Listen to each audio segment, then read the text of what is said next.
Hello everyone, how you doing? It is Nasty here. Welcome today to a new Ultimate Team player review here on FIFA 18. Let's take a look at the 90 rated Pierre-Emerick Aubameyang. Oh my days, he has got some decent stats. 98 pace, that's right, that's about as quick as it gets, isn't it? 85 dribbling, 88 shooting and 80 passing. The 6'2" Arsenal striker has medium-low work rates. We all know he's right-footed with 3-star skill moves, but a nice 4-star weak foot. So I've got a couple squads for you that you could potentially play this guy in. You know, he's a relatively high-rated elite player, so the squads are pretty nice. You know, got a mix between the Prem and the French Ligue 1 right here. However, the main sort of squad that I used him in was this 4-1-2-1-2. It's a bit of a mega team. It's, again, mainly centered around the Premier League. Got a couple of icons in there as well, and he plays up front with 87 Dele Alli and 94 Ronaldinho. Those are two players that are really going to feed this striker. So, moving on into the in-game stats, of course, Aubameyang has, well, this is his second special item. His first in form was at Dortmund, and now he's transferred to Arsenal. He's got his first 90 rated special item, including a ones to watch as well, if you so choose to buy that one. Today I've gone with the marksman chemistry style, because let's face it, he's already way too quick. We don't need to boost that whatsoever. Let's just boost the dribbling, shooting, and physical stats so that, one, we can get the strength into the 80s, which is also, you know, always pretty good. And no, better long shots, better finishing, and then, of course, you know, good dribbling, good ball control. All of those stats are pretty important for a player like Aubameyang, so I definitely wanted to use the marksman today. I knew it. As soon as I saw his stats, I was like, yep, sticking marksman on that player. So now that we're into all of the goals that we've scored, I'll show you all of them right now. We can talk about the positives and negatives of a player like this. So, starting off with the negatives as always.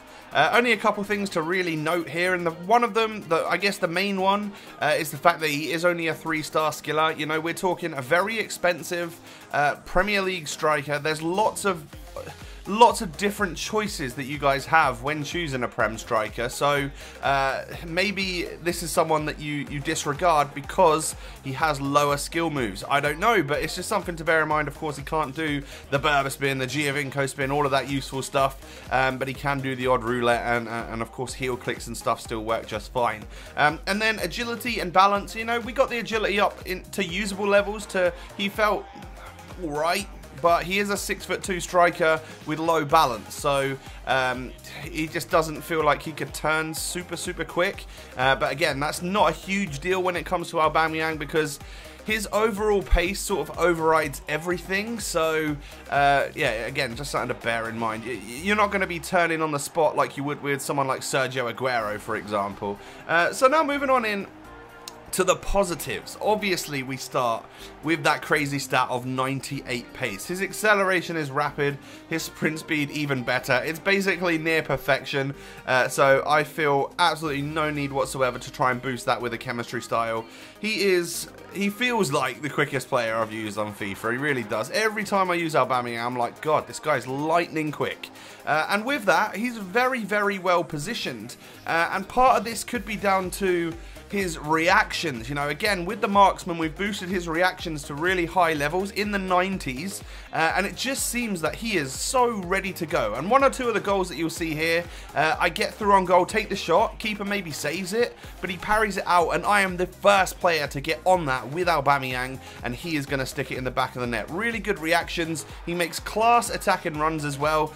Those sort of little 1-2 passes where he can give and go and then get going, they work very well with the Arsenal striker, because yeah, once he gets up to that sprint speed, nobody's going to catch him. That's just a fact, really, isn't it?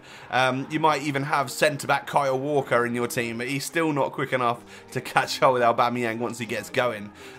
His first touch and dribbling is also pretty solid. Like I said, he's not going to have that really low centre of gravity and turning ability with agility and balance like someone like Aguero would have, but overall he does take a really good first touch, gets it into his feet nicely, out of his feet nicely, and moves with the ball pretty well using the LT-RT dribbling, and this is a good goal to sort of show that right there. I'm sort of sending defenders all over the place, changing my direction just by not sprinting. You know, obviously that's where you're going to get the agility out of him, is when you're not necessarily sprinting. Aerial ability is another part of Aubameyang's game that he has got. He is 6'2", he has fairly good jumping, fairly good heading accuracy, and I found that I could rely on him from like front posts from corners, goal kicks, all of that type of stuff.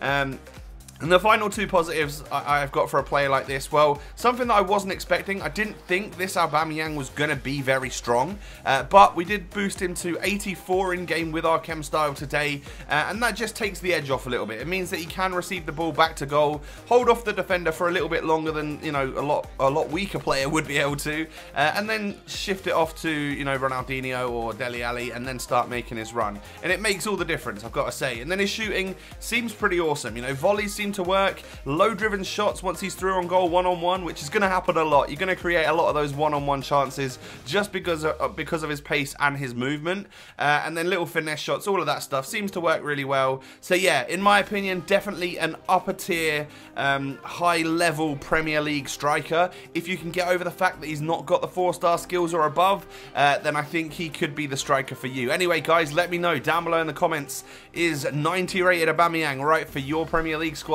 Thanks so much for watching, and I'll catch you next time. Peace.